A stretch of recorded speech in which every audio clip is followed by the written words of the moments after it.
These are the top 5 things we want to see at Apple's October event. Apple has not officially announced it's holding an October event at the time of this recording. However, it seems likely.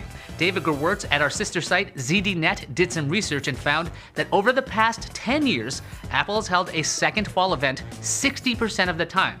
He also says that the second fall event has never had a new iPhone, but it always had a Mac announcement. There's also been plenty of iPads. So let's talk about what we want to see from Apple this October.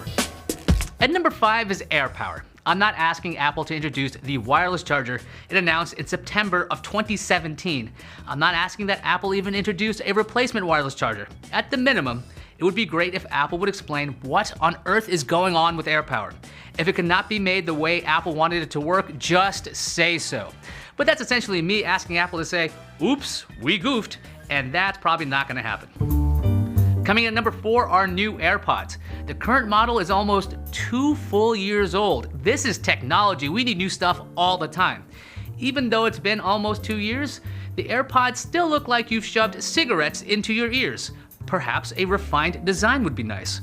Also, the old AirPods use Bluetooth 4. Maybe a new model could include Bluetooth 5, which has improved range. A number of iPhones and the HomePod use Bluetooth 5, so why not have the AirPods join them? At number 3 is TV stuff. You know how we've been hearing about Apple's TV show dreams? There's a new legal thriller starring Chris Evans. There's some kind of deal with Oprah. Another report has Steven Spielberg coming back for Amazing Stories as an executive producer. That's great, let's watch all of those things, but where? Will Apple keep its shows like Planet of the Apps and Carpool Karaoke on the Apple Music app? Will these new shows live in the TV app? Maybe there's some kind of third option. Netflix, Hulu, and Amazon are all chugging along with their services. Disney's gearing up for 2019. Where do Apple shows belong? It'd be nice to know. Number 2, new iPad Pros. In March, Apple took away a big distinction from the iPad Pro: pencil compatibility. The pencil now works with the cheapest iPad. So maybe it's time to make the iPad Pro different again. The latest iPhones ditch Touch ID entirely. Maybe it's time for Face ID to hit Apple's tablets.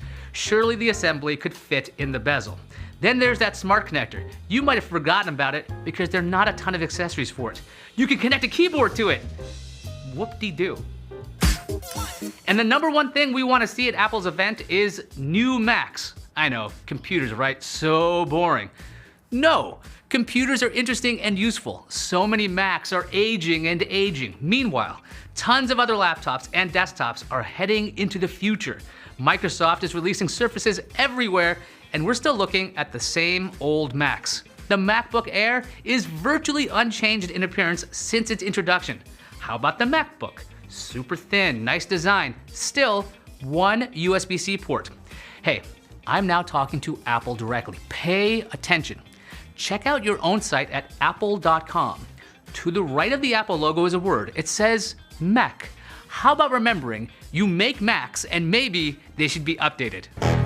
Is there anything you want to see from Apple? Maybe a new Newton, a Pippin 2, the return of the iPod sock? Let us know. I'm Ayaz Akhtar and I'll see you online.